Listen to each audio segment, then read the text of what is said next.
Here come the drums.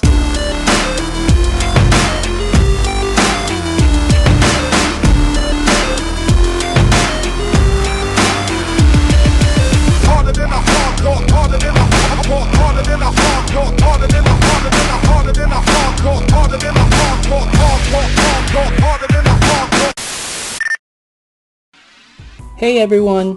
We're gonna do a video review on my latest custom, a Revoltech Superior Venom. I must say I was really inspired by the character design and of the latest customs done by Craig Warrock and Glenn Webb of the mentioned character.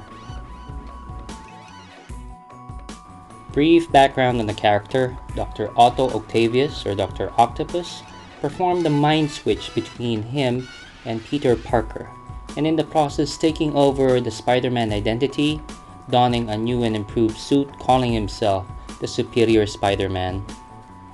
Fast forward in the Darkest Hour story arc of Superior Spider-Man comic, Peter Parker somehow convinces Flash Thompson to undergo an operation where he would get cybernetic limbs, but in the process, he also separates Flash Thompson from the symbiote. Of course, it would have been pretty boring if the symbiote didn't get out, right? So as expected, symbiote breaks out and bonds with the old host, hence you get a wonderful recipe for disaster: Superior Venom. Now, what sets Superior Venom apart from the previous iterations of the character is his elongated look, and yet you can still see that this Venom has some jacked up musculature in the major muscle groups.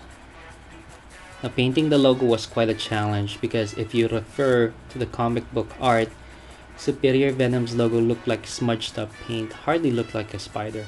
For my version of the logo, I went for a more distinguished spider look, and I applied it in such a way that it looked like war paint. In some areas, it looked like it just bled through the symbiote. The base figure that I used for this custom was a Revoltech Z-Man figure. I had to shave off some of the details and jack up his musculature so that he has that elongated and muscular look. I also added in some of the interesting details from Superior Venom's costume. In this case, you're looking at the bracers. Now for the legs, initially I was looking for a Lord of the Rings Shelob figure. However, these are pretty rare and pretty expensive, so I had to improvise, and I took one of my older figures, which was a Miss Muffet. It had a spider figure, and I used those for this custom.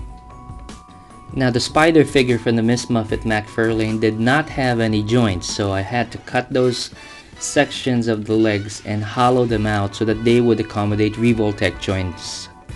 I think inadvertently it worked to an advantage because this approach allowed me to stay true to the concept that I was using Revoltech joints all throughout the custom. The texture on the spider legs were pretty good, too good actually, so I had to shave off some of the texture details and resculpt them so that they would match the overall texture of the custom figure. I had to revisit the sculpt quite a number of times just to make sure I got the look that I was going for. Once the sculpting was finished, I went ahead and gave the figure a black base coat. And to emphasize some of the details of the sculpt, I dry brushed certain areas of the figure with 3 different shades of dark blue. Superior Venom sports webbing from the head up to the part of the upper torso. So to achieve the look that I was going for, I've used white and dark blue and a bit of black and gray to achieve that webbing. The spider legs can be removed via the Revoltech system of pegs and holes, and the holes can be covered up with sculpted pieces. I had to fashion my own mounts out of stands and tubes and different pegs from Revoltech so that it would maintain that consistent look of using Revoltech system of joints all throughout the custom. One of the other benefits that Superior Venom enjoys is that the system of joints he has makes the tentacle length fully configurable, so you can go from shorter tentacles to longer ones if you're trying to prop him up or whatever kind of pose that you're trying to achieve. It just contributes to the menacing look of Superior Venom. Playability is one of the biggest considerations whenever I do my customs. So the removable and reattachable accessories just help you whether you're doing photo shoots or just playing around with the figure. A quick snapshot of how he relates to in terms of size with my other figures. On the left, you can see a custom Deadpool that I made out of a Revoltech snake figure. And on the right, this is one of the latest figures that came out of Figma, the Amazing Spider-Man, which is pretty awesome as well. You gotta hand it to the Japanese when they do the figures. The base figure already had a wonderful range of motion and superior articulation, I must say.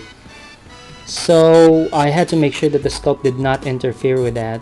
And I guess I'm going to leave you with some still images of the rest of the custom. I hope you enjoyed watching this review as much as I enjoyed creating it for you. I guess bye for now. See ya.